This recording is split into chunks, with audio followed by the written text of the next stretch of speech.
concentration du pouvoir politique et militaire. Suite à la disparition brutale du ministre d'État, ministre de la Défense et des anciens combattants, le général d'armée Sadio Kamara, le chef suprême des armées, décide de reprendre personnellement les portefeuilles de la défense. En s'installant directement aux commandes de ses ministères régaliens, le général d'armée Assimi Goïta renforce son contrôle sur l'appareil militaire tout en garantissant la stabilité de la chaîne de commandement en cette période de transition. Le chef de l'État lui-même s'occupe de cette mission dans un contexte de recrudescence des actions terroristes.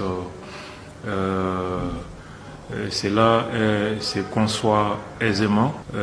Ça peut répondre aussi de plusieurs logiques. D'abord, il s'agit de centraliser le commandement. Dans une période de crise, il y a déjà des précédents très importants. Pendant la Seconde Guerre mondiale, Churchill a cumulé les postes de Premier ministre et de ministre de la Défense de façon formelle.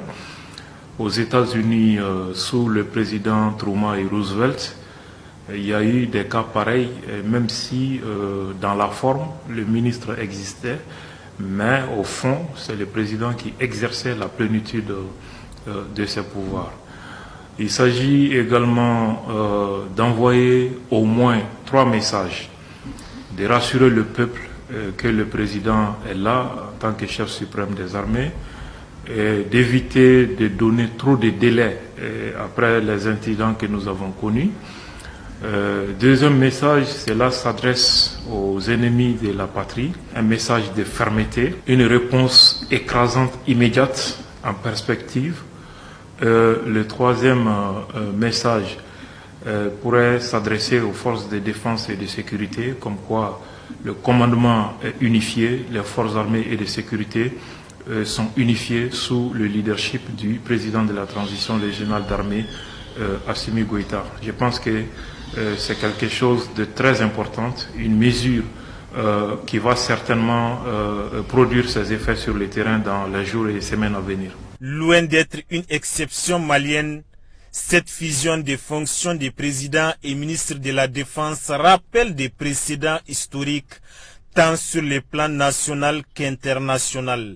Dans des contextes de crise ou de réformes profondes de l'armée, voir les premiers magistrats du pays piloter directement la Grande Muette est une stratégie déjà éprouvée. Pour le général Moussa Traoré, c'était une question de confiance.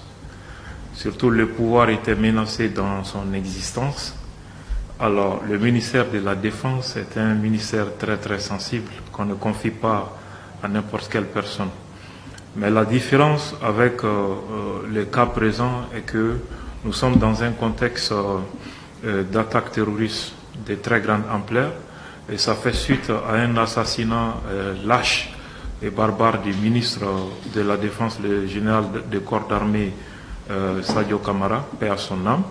Et donc, qui pour remplacer ce ministre, qui pourrait faire l'unanimité, qui pourrait valablement jouer son rôle dans l'immédiat? Je crois qu'il faudrait réfléchir plusieurs fois avant de choisir. Donc, alors que nous sommes dans une période où tout est urgent, et donc le président n'a pas voulu perdre le temps, parce que dans un contexte de guerre, comme le dit Sun Tzu, connaître son temps, c'est donner les garanties de la victoire.